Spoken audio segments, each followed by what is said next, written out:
Alright, in this video I'm going to show you how to graph an ellipse. Now, an ellipse is nothing more than an oval to you and I. So we're going to start off by looking at a horizontal ellipse. Here is the equation for a horizontal ellipse. If you take a look, you'll see that it has the familiar values of h and k, which appear in other conic sections like the parabola and the circle. So if you want to know the center point for your ellipse, it's the coordinates h, k. Now what makes ellipses interesting is that they have a major axis and a minor axis. So you have to pay attention to the bigger of the two denominators, because the bigger number in the denominator tells you the major axis. So take a look in this equation. I'm showing you a horizontal ellipse where the value of a squared is under the term x minus h. So if you see the bigger number there, that is a horizontal ellipse. Now the other denominator is important too. That's the value of the minor axis. And all that means is that it's a shorter axis than the major one. Now if we compare this to a vertical ellipse, an ellipse with the major axis running up and down, you can see very clearly that a squared and b squared have switched positions. Now you see that the a squared term is underneath y minus k. So if you see that the bigger denominator is underneath that term y minus k, then you know that you're dealing with a vertical ellipse. You still have your center point of h, k. That hasn't changed. But the direction of the major axis has definitely changed. And then of course the other value, the b squared value, is still the minor axis. Now let's take a look at what this looks like as a graph, okay? Here is a graph of a horizontal ellipse. You can see we have our center point h, k.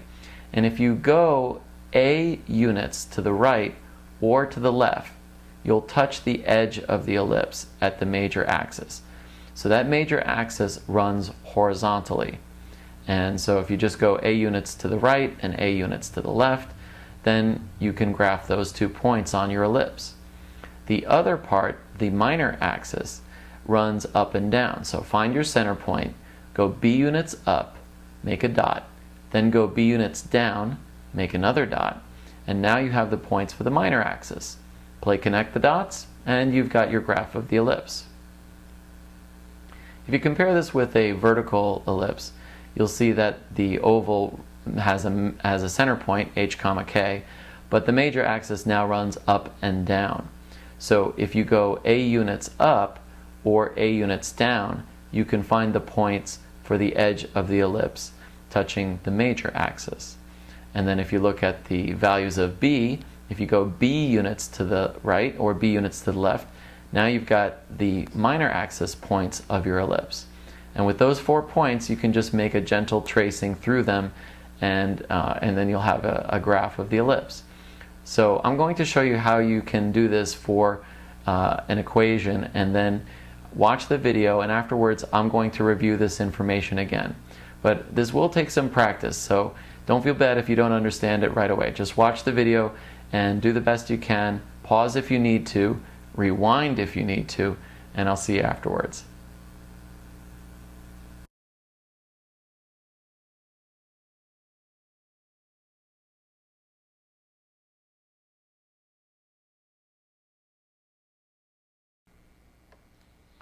Okay, now we get into some of the more interesting conic sections here with an ellipse.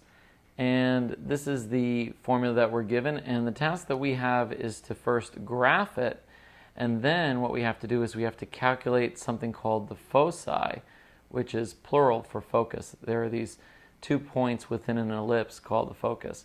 So we'll figure out what those are, and we'll describe the major and minor axes, okay, which is the plural of axis, right? We got more than one, so plural is axes. All right, let's begin. So this is the general equation that we have. Everything is in the general equation format, and what you need to focus on with an ellipse, by the way, focus, no pun intended, okay? What you need to focus on here is you got to look at which number is bigger when you're looking at an ellipse. And what do I mean by that? I'm looking at the 9 and I'm looking at the 4. And between these two, obviously the 9 is bigger. Whichever one is bigger, that is A. And whichever one is smaller, that is B. All right, so I wanted to give you that bit of information. Now, why is that significant?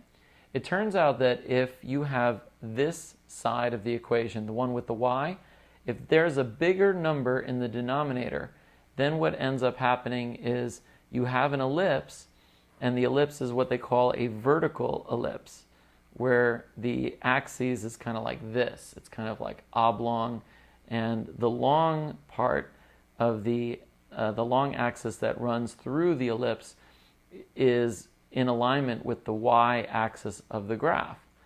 Okay, so I wanted to give you that important bit of information because obviously the other possibility could be that it looks like a watermelon, okay, going that way. But this is not correct because the bigger number happens to be under the y value, so then the major axis follows the y-axis. So that's an important tip. Now the other important tip, which probably you'll get if I just write the general equation, so that'll go much better. So let me write this. So the general equation for this particular ellipse looks something like this. Having a little trouble seeing through my own hand. Shocker. Okay, so this is the general form for the following ellipse. The a value is bigger, it's under the y. As I said, major axis runs along the y-axis. Okay, now this always has to be a 1, which it is. That's good. If it wasn't, we'd have to take a few more steps to make it a 1.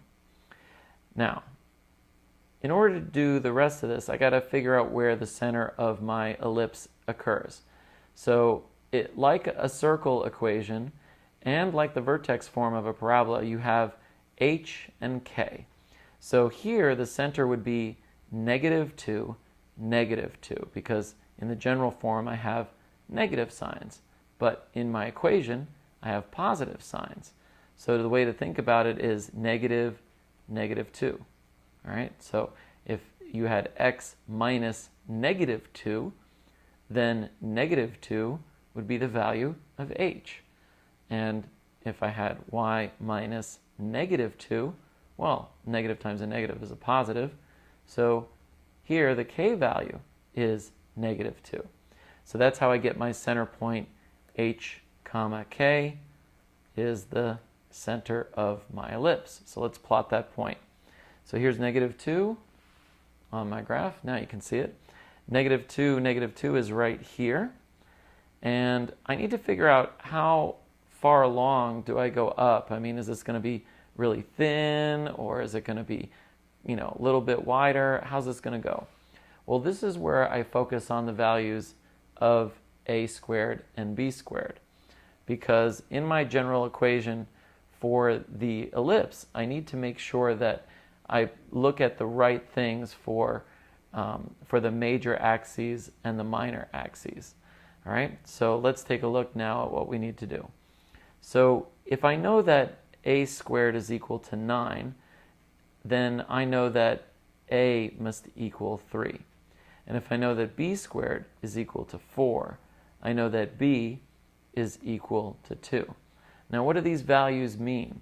Well, a is the distance from the center point to the edge of the ellipse. And since a is bigger, you can logically tell that a is going to run along the long axis of my ellipse. So from the center point, I'm going to count 3 units up. So 1, 2, 3, which puts me right here. 1, 2, 3, just double check. And then 3 units below the center point, which is here, 1, 2, 3. All right, so I know that my ellipse is going to look something like this, okay? Because this axis is 3 units long. Now, if I go to, actually, there you go. My unit's 3 units long, 3 above the center, 3 below the center. All right, we're cool. Now, let's look at the b value here. B is equal to 2, so I'm going to go 2 units this way, plot a point, 2 units this way, and plot a point. All right, so now I've got all the edges of my ellipse, and I just connect the dots, doing my best to draw an ellipse. Looks like it's coming out slightly football shaped. All right, and that's the best drawing that I can make right now. Okay, so that's the rough sketch of my ellipse. Now, the second part of what I'm solving for, I already used A and B, but you may wonder, well, what about C? Isn't there a C? Because usually in this math stuff, you usually see A, B, and C together. And in fact, there is. And that's what we're going to do to figure out the foci. Okay? Now, there are these 2 points called foci that are located on either side of the center point, and they run along the main major axes of the ellipse. All right, so the foci is going to be located somewhere in here and somewhere over here. Well, how do we find it? Well, in order to find it, you have to do this. You have to use this formula: c squared is equal to a squared minus b squared. Now, a squared is 9, and b squared is 4, right? Because we had those originally in the equation. A squared is 9, b squared is 4. So 9 minus 4 is equal to 5. Now, it may not be pretty, but that's just the way it goes. Because c squared, if c squared is equal to 5, then c must be the square root of 5. All right, taking the square root of both sides. Now, you may say, well, wait a minute. Square root of 5 is not an even number. How am I going to figure this out? Well, you can kind of estimate the value because you know the square root of 4 is 2, right? And you know the square root of 9 is equal to 3. So where do you think the square root of 5 might exist? Right? It would probably be a little closer to 4. So I'm just estimating, not even using the calculator, but the value could be around 2.1 or 2.2. So that would be my estimate. So I'll just estimate this to be approximately 2.2. I don't actually know the value unless I bring in my calculator. But since I'm curious, let's see how good I am at this. So let's take the square root of 5 and see what we get. Hey, not bad. All right, I was totally guessing, by the way, but you know, you'll probably think I'm a liar, but that's all right. Anyway, so 2.2 turns out to be the value of C. So what does this mean? Well, it means that we're going to go 2.2 units away from the center, and I'm going to estimate that one of the foci points is here. So I'll call that F1. Then I'll go 2.2 units down here, and I'll call this F2. Now, if I actually had to put coordinates for this, what I would say is, well, I know my x values, right? My x values are going to be -2 for both of these foci. So for F1 and F2, I know that the x coordinate is -2 for both. I just have to figure out what is the y coordinate.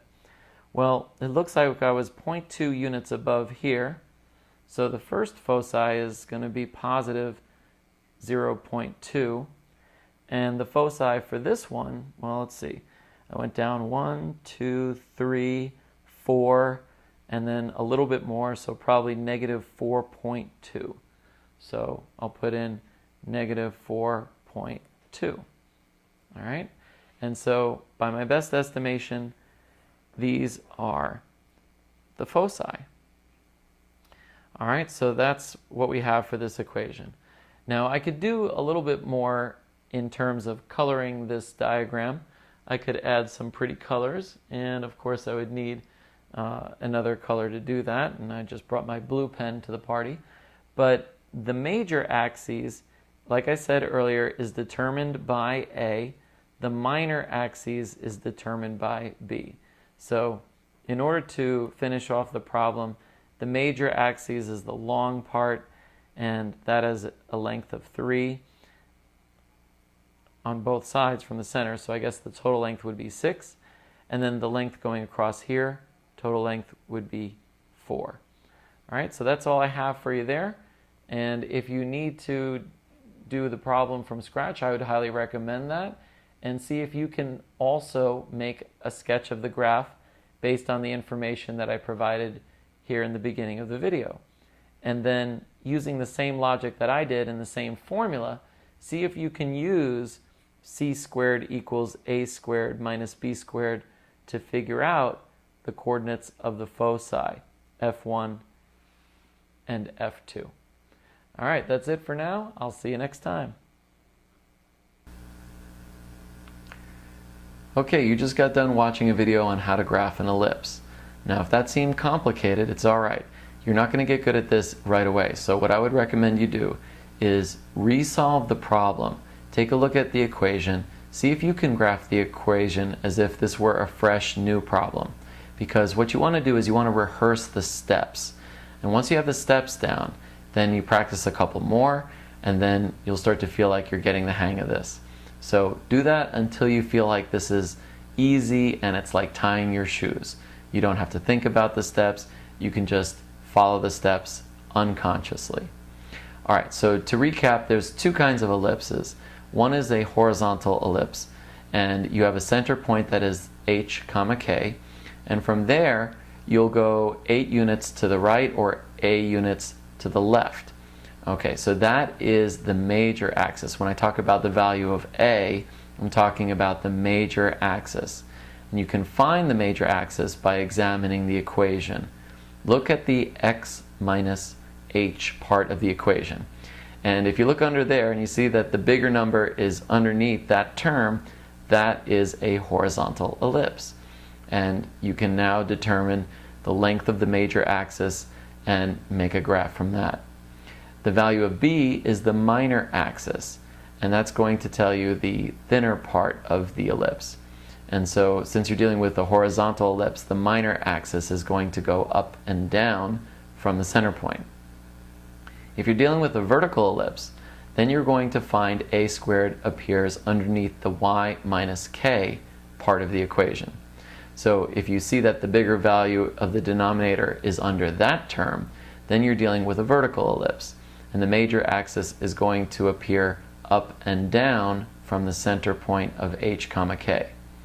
B is the value of the minor axis, and so if you have a vertical ellipse, then if you go b units to the right and b units to the left of the center point, then you can trace out the 2 points of the ellipse at its thinnest point. All right, so that's the basics for how to graph an ellipse. If you need more practice, watch another video, and definitely do some more practice problems, because I would expect that an average student would have to practice at least 3 problems in a row before they started to get the hang of this, and also before you start memorizing the equation. It'll come naturally as you recopy the equation and as you become more familiar with the equations of ellipses. That's all for now. Watch another video if you need to, and I'll see you next time.